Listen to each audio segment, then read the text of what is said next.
It is the Jesse Kelly Show, final hour of the Jesse Kelly Show on a fantastic Tuesday. Back to our regularly scheduled programming here. Going to do some politics this hour.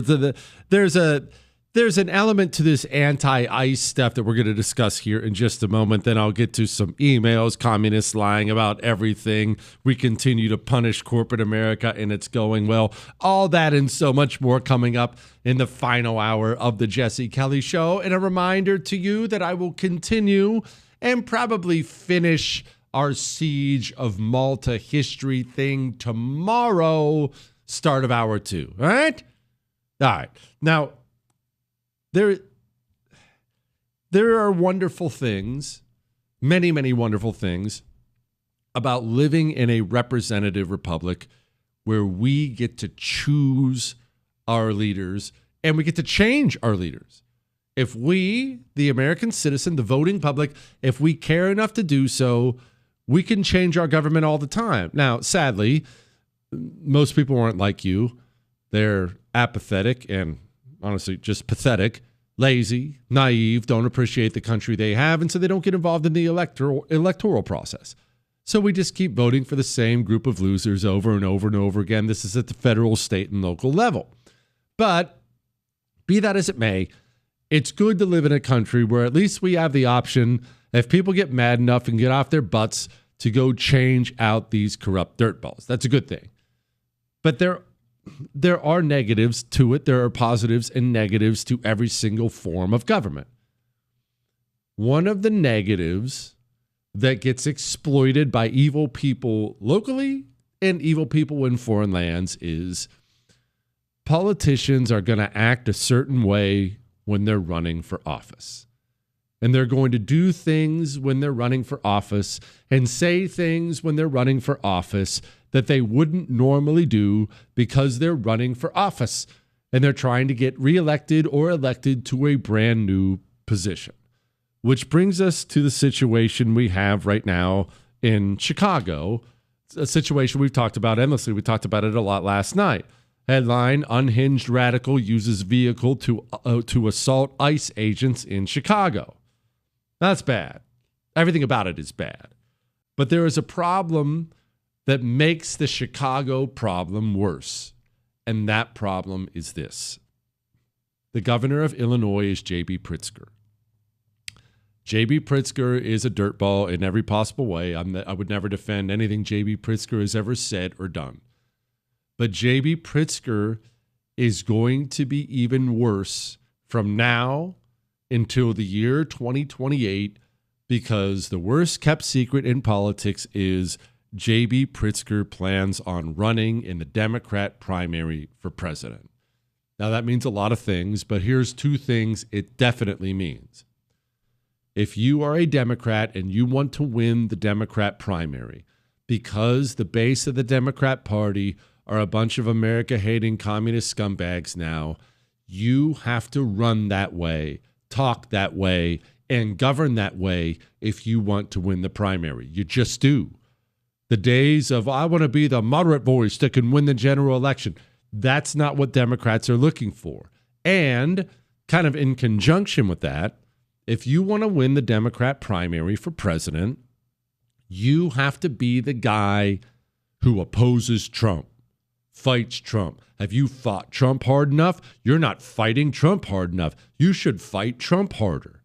Over and over and over and over and over again, we see this in poll numbers from the Democrat Party. When they poll just Democrats, Democrats are furious right now. And because we live in two different Americas, it can be hard to accept this. Democrats are not furious about any of the things that make you mad. None of them. They are not mad about any of it. You know what the number one polling issue is for Democrat voters in the country? Not inflation, not the border, nothing. They're mad their politicians aren't fighting Trump hard enough. That's why you see Gavin Newsom passing anti-ICE laws in California. That's why you see J.B. Pritzker waddling up to the camera and saying things like The this. state of Illinois is going to use every lever at our disposal to resist this power grab and get Noam's thugs the hell out of Chicago. I'm not afraid. I am not afraid, and I won't back down. He's not afraid. He won't back down. We got to fight these thugs. Remember what Senator Chris Murphy said? I think Democrats in this country, but I think the broad middle of the public as well, want to see our party fighting in exceptional ways. That is the conversation that has to happen inside of the Democratic Party, inside our caucus. And if we don't get that right, if we continue to work with Republicans, if we continue to hand Donald Trump more power, we are going to lose our democracy. They have so brainwashed the Democrat base with an endless world of lies, which we'll get to in a few. They have so brainwashed the Democrat base to believe that Donald Trump is the spawn of Satan that now they are prisoners to their own base. Their base doesn't want moderation. They do not want sanity. Their base doesn't even pine for lower grocery prices or anything like that. The Democrat base, the average Democrat in the United States of America, wants their elected representative, even local ones, to fight Trump. Even local Democrats across the country will run on, I'll resist Trump, I'll fight Trump, we'll get Trump. That is what Democrats run on now. What does that mean? Well, these guys like Gavin Newsom, like J.B. Pritzker, these guys have responsibilities now. Awesome responsibilities. They have to be governors of huge, important states. But they don't care about their states. They care about earning the Democrat nomination for president of the United States of America. That's what they care about. And that is going to drag us all down. Let's do some emails. Bronco, my wife recently got an early copy of a newsletter from our local library in blood red southern Middle Tennessee. When she got home, we looked up some of the books, and they are promoting, of course, it was filled up with the Alphabet Mafia books. She emailed and confronted the library director about it. The lady gave a vague response and stood behind it, but they removed the page of recommendations from their newsletter when they published it on the website. Says his name is Robert. This is the kind of thing I want us to always be aware of. I always get people asking, what do we do? What do we do? What do we do? You can't take down the FBI. You can't drain the swamp. We can work to change the House of Representatives. We can work to change the Senate. We can demand better. But if you sit and focus on conquering all the world's problems, you're just going to frustrate yourself. You know what you can do? Something in your area. And look, this is Middle Tennessee. Like he said, it's as red as it gets. That's the land of bass fishing right there. You think the commies are sitting around sucking their thumbs in that area? Oh, there's only a couple of them. Yep, they're holding positions of power. They drive right down to the library and think to themselves, we got to figure out a way to gay up these kids. I heard some of them even believe in God. That's how they think. It happens right under our noses in red areas. Your city government, I've talked to you about this before. Your city government, even small ones, they have a web page. Have you been on it? Have you looked at the calendar of upcoming things? I'm not just talking about the Halloween parade they're going to have. Upcoming commissions where they're going to make choices about certain things. In fact, I would bet you this. Your town either is already having this or it's coming. I bet there's going to be a committee or a commission or a town meeting about your town's Christmas celebration. Do you want gay Santa this year?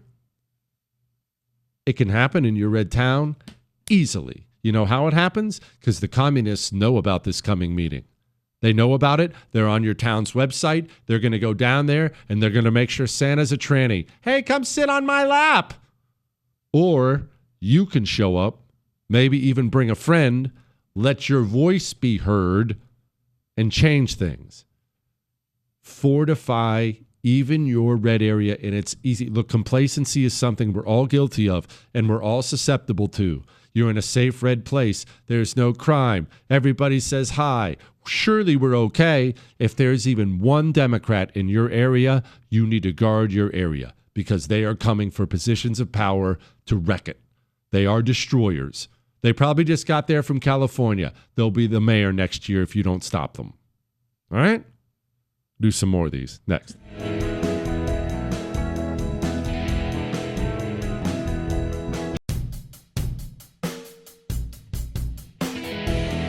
It is the Jesse Kelly Show on a wonderful Tuesday. Remember, you can email us, jesse@jessekellyshow.com. We'll get to Nicole Wallace. We'll get to The View here in 10 minutes. I'm going to do some more emails. I'm way behind. I owe you this. Hey, Jesse, I've been watching your show for a while now. I like your anti-communist rhetoric. I was wondering, since you're so anti-communist, why don't you talk about anti-communist figures like Adolf Hitler? Hitler's movement of National Socialism was to destroy communism. I would assume you'd agree that we should destroy communism, so I think you should talk about Adolf Hitler since you two have similar stances on communism. I'd love to hear your thoughts regarding him and how he purged Germany of all communism. Nazism and communism don't have an inch of daylight between them. This is something that's been twisted up with this weird internet culture that praises Hitler in these dark circles today. Hitler was not some crusading anti-communist at all. He hated Jews, hated them all the way. He blamed Jews and, yes, communists in large part for Germany's loss in World War I. And he was an excellent speaker. And so the Nazi Party in Germany at the time really kind of chose him and propped him up to be their speaker. And he ended up being the leader because he was the best speaker. These groups that were fighting on the streets in Berlin, they were fighting for control of Germany when Germany was down and out. They were all left-wing groups. Nazism is not a right-wing group. It is not a right-wing group at all. Remember, once the Nazis won their little fight for power against the communists, they welcomed in the communists because the communists agreed with them on almost everything. Did you know, if you read the Anti-Communist Manifesto, you would know this, available at jessekellybook.com. Did you know they had a word for communists who joined the Nazi Party because it happened so often? They called them beefsteak Nazis. Brown on the outside, red in the middle. Hitler hated Jews. And yes, he hated communists. Hitler was not some anti-communist figure at all. Not at all. He was a murderous scumbag. And I would suggest you do a little bit more history on that. Dear Jesse, the Iron Fist Kelly, why didn't the Soviets keep parts of China when they ran the Japanese out at the end of World War II? Remember, the Soviet Union, the first communist country, the first country that was dominated by the communists, they had big, big dreams of communism conquering the planet, communism conquering everything. Remember, it's a religion of destruction and domination.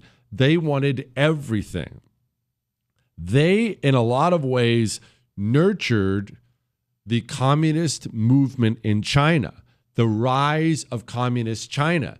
They were working with Mao and the communists in China. Now, at the beginning, and once Mao took power, they did have big disagreements with each other. For instance, the communists in the Soviet Union, they believed revolution should come from the urban poor. Mao disagreed because China was built differently. Mao wanted to recruit the rural poor. So they had differences. They had differences in how they wanted things implemented, and they did argue with each other. But the Soviet Union at the time, they were not interested in smashing China in any way because it looked like, and honestly it looked like they had a huge country right on their border that was going communist, and they weren't wrong about that. They weren't in the business of smashing China. They were too busy smashing freedom everywhere they could find it. Jesse, huge fan. I listen in Germany every day.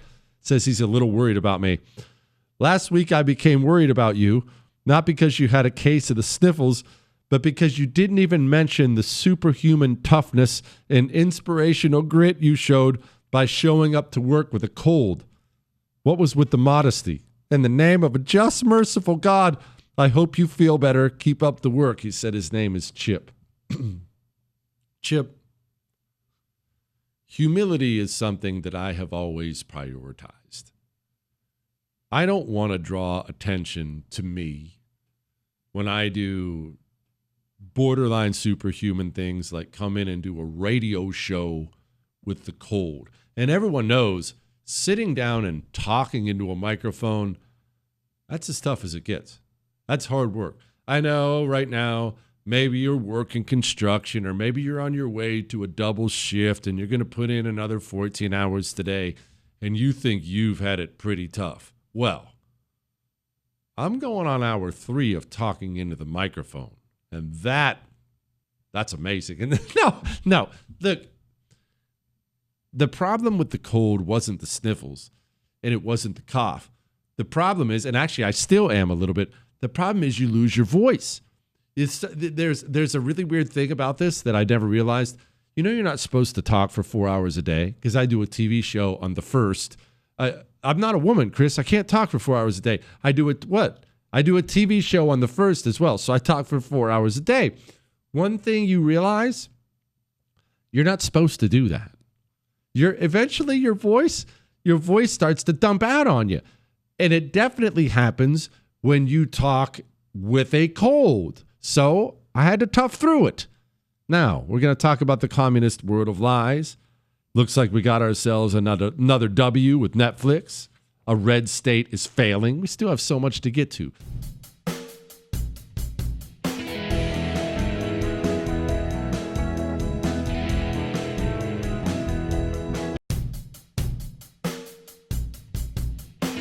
It is the Jesse Kelly Show on a fantastic Tuesday. Remember, if you missed any part of the show, including our history from earlier, maybe you even missed our crappiest country in the world championship. I can't believe you would miss something like that.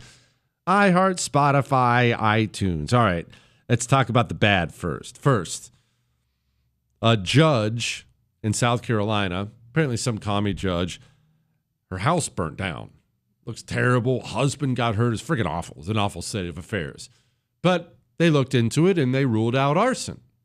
But remember, in order to keep your liberal Aunt Peggy trapped in the mental prison that has her trapped, in order to keep her rabid and angry, crawling across broken glass to vote for Democrats at the polls, kill people, assault people, wish death on people, all the things Democrats do in this country.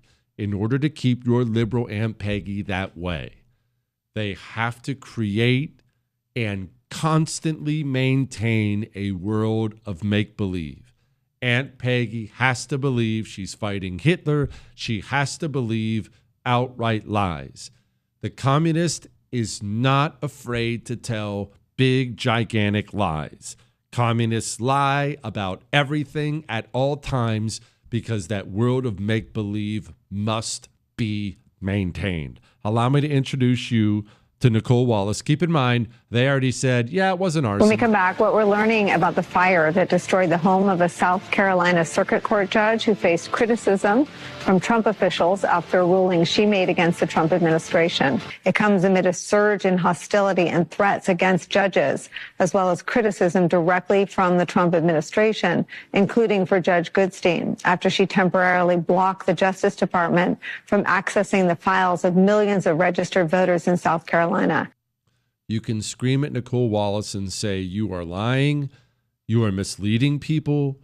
People will hear that, and they will think that some right-winger burned down the judge's home. That's a lie.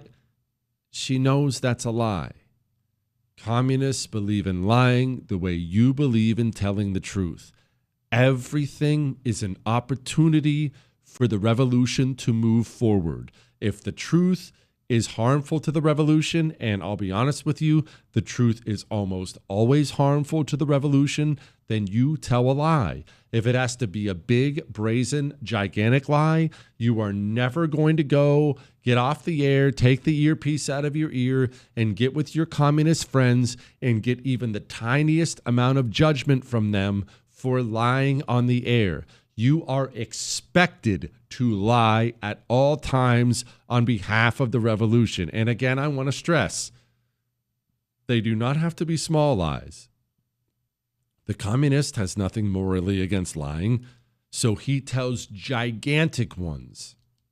I know you don't watch The View, but your liberal Aunt Peggy, when she's not popping Xanax, she does watch The View.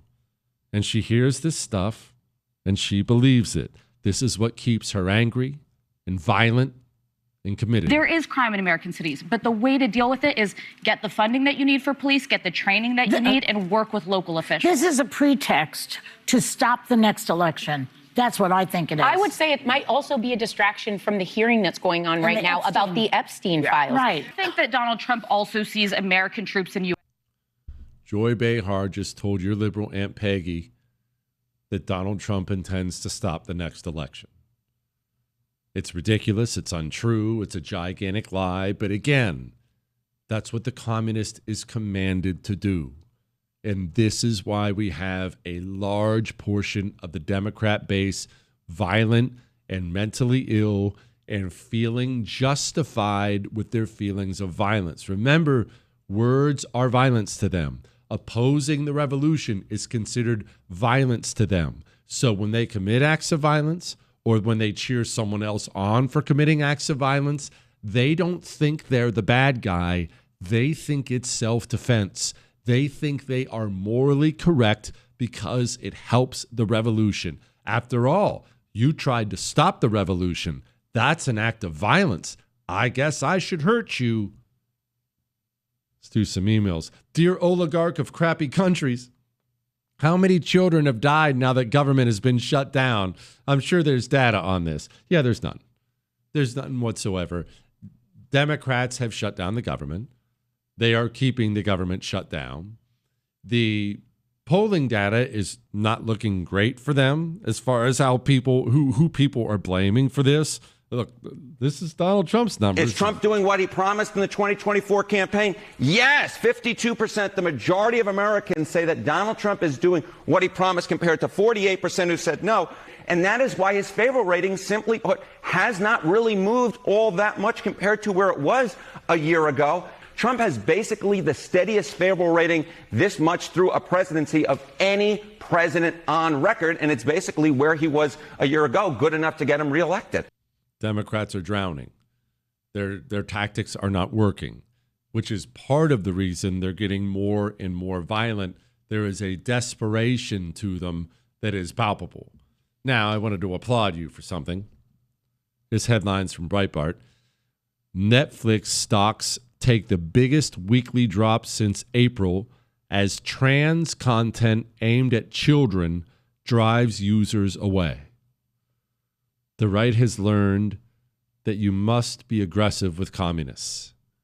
You are never going to appeal to their morality. You can't accuse them of hypocrisy and shame them into changing their ways. That doesn't work with people who do not share your morality. The only thing they understand is fear and pain. If you want Netflix to stop stuffing tranny LGBTQ disgusting filth in the children's programming, you have to punish the bottom line. You have to make sure the stock price dips. You have to unsubscribe. You have to give them pain. You must make the communist relent from his revolution. He will never relent for any other reason whatsoever. You keep trying to appeal to his morality, and he looks at you like you have three heads because he doesn't share your morality at all. Now, I wanted to talk about this really quickly. Brandon Johnson, that scumbag mayor of Chicago, has been out there saying, we're creating an ICE-free zone. J.B. Pritzker's out there calling them thugs. The state of Illinois is going to use every lever at our disposal to resist this power grab and get gnomes, thugs, the hell out of Chicago. I'm not afraid. I am not afraid, and I won't back down. Okay. I'll say this for the communists. They defend their areas they control. Red areas often do not. I'm talking about our politicians. I'm not talking about you. Here's a headline. In defiance of the U.S. government, Houston uses federal money to repaint rainbow crosswalks. Why is there a single rainbow crosswalk in the red state of Texas? You understand, to win statewide office in Texas, you have to be a Republican. Democrats cannot win statewide office here. It's not a purple state. It is red. Why are we not smashing this stuff everywhere we find it? Why is this stuff not being purged from the state of Texas? Why do blue areas declare ice-free zones, and yet red areas like Texas allow the most disgusting things to happen inside of the border? The right needs to be a lot more aggressive. In fact, I want to give credit where it's due. Stephen Miller put on a nice little clinic for this in a moment.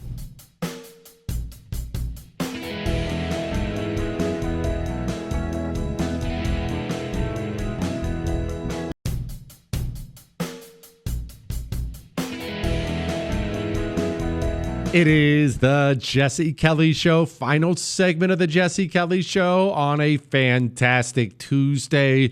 Remember, you can email us, jesse@jessekellyshow.com. And there are good things happening, bad things happening, and good things happening at all times. Never get too down, probably never get too high, but never get too down. The right is slowly but surely changing its mentality when it comes to dealing with communists, especially communists in the media. Stephen Miller with the Trump administration is one of the best I've seen at this. We used to be so pathetic and weak, had to be polite to them, had to act like they were just slightly misguided, a little left, a little biased, but if I'm kind enough to them, surely they'll come around and see my point of view. We have dropped that. We now understand we're dealing with communist apparatchiks. And remember in the first Trump administration, Trump himself struggled with this, where they would ask him in every single interview if he denounced white supremacy. Hey, you denounce it, right? You do denounce it? You do, just to be clear, I want to be clear, you denounce it. And he used to get so frustrated. Yes, I've already said I denounce it. It was almost like he didn't understand what they were doing. They were labeling him. It's what they were doing. You can't play that game with them. When they attack, you must attack. When they attack, you must attack. Things have changed. You are profiling brown people, that this immigration crackdown is designed to go after people of color.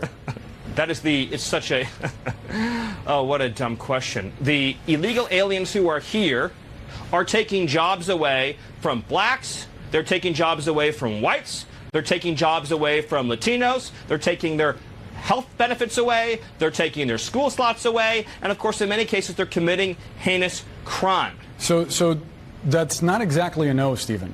Can you just unequivocally state that the immigration policy... I said it's a dumb question. Okay. Well, I appreciate that. But it's a dumb question. So no, this policy is not designed I thought when I said it was a dumb question, it meant no. Well, I just want to be clear and precise. I appreciate you trying to qualify my questions, but nevertheless, I think it's a fair one that a lot of people have. My full answer is no. That is a lie, and it's a dumb question. That's so good. That's so good. What a separation from these people. If the committee decided to, say, increase by $100 million your budget, could you spend it wisely? I can assure you that any money that this committee thinks sees fit, I promise it'll be good to good use. I believe you. What I want the American people to know is that the budget request for the FBI is below inflation. Do you agree with that? I'm sorry, I couldn't hear you very well. The budget request for the FBI is below inflation. It sounds like it. Yeah. After listening to you, and everything you say is legitimate concern, You have a lot to do. Do you think the committee should look at increasing your budget? What we really need are more resources, more than anything Well, else. count me in for more resources to help. The senator from the red state of South Carolina, while Christopher Wray was attacking everyone from Donald Trump to U.S. senators to school board moms, the senator from the red state of South Carolina was working very hard and very publicly to increase his budget to give him more money to go after you with. The senator from the red state of Texas was doing the same. Under the effective leadership of Director Wray, the agency has remained committed to doing things independently and by the book, which I think is perhaps the most important characteristic. What a friggin' dork. How pillow soft are these people? I'm going to play this one more time just so we all drive this home. So I haven't talked about it since the first hour. This should result in, it won't, but this should result in the end of the FBI. But this is outrageous what has happened. I just want to give you a timeline of this. I think you've already got the FBI sheet that shows the number of members of Congress that were targeted. Representative Kelly, Senators Graham, Haggerty, Hawley, Sullivan, Tuberville, myself, Senator Lummis, and Blackburn. Now, this memo was dated September of 2023. To put it all into context, the Mar-a-Lago raid occurred in August of 2022. Jack Smith announced the indictments against President Trump in August of 2023. So this is almost 2 months later. They're casting this net, this fishing expedition against members of the Senate and the House. I've been investigating this with Senator Grassley. This doesn't surprise me, but it should shock every American of what the Biden administration has done. And by the way, this is the first time I was targeted by the FBI. Under the Obama administration, the same thing happened to both Senator Grassley and I as part of the Foreign Influence Task Force. We were giving a briefing to try and convince us that the Hunter Biden laptop was no big deal. Basically, trying to throw us off the track. So this is major corruption that's being revealed inside the Obama and Biden Department of Justice, the FBI. Major corruption. In a sane country that wanted to continue, the FBI's budget would be zeroed out tonight. Empty out the building. That's what would happen if you didn't want to be ruled by a secret state police agency. And now, here's a headline. Go, you know the thing. Headlines we didn't get to. Police arrest a man for suspected bomb threat against a cathedral before a Supreme Court gathering. A reminder that it is a dangerous world out there. More people will get hurt. Keep your eyes open, your head on a swivel, and put your frickin' phone in your pocket. Mexico seeking a deal with the U.S. to avoid 25% tariffs on trucks. Mexico is, they keep trying desperately to avoid having to bow to us, but the problem is Mexico can't exist without our economy, and so they really have no choice. That sucks. You shouldn't have lost the Mexican-American War. Jimmy Kimmel nears pre-suspension viewership and sheds 85% of key viewers since his hyped comeback show. Yeah, it was all fake. He didn't have ratings before. He's just not going to have ratings now. Again, I told you already, his contract's not going to be renewed next year, and Jimmy Kimmel is going to go away. Inhalers contribute significantly to global warming. Oh, look, they found another thing they wanted to destroy to make your life worse. I will be back tomorrow. More history in hour 2 tomorrow. Siege of Malta. That's all.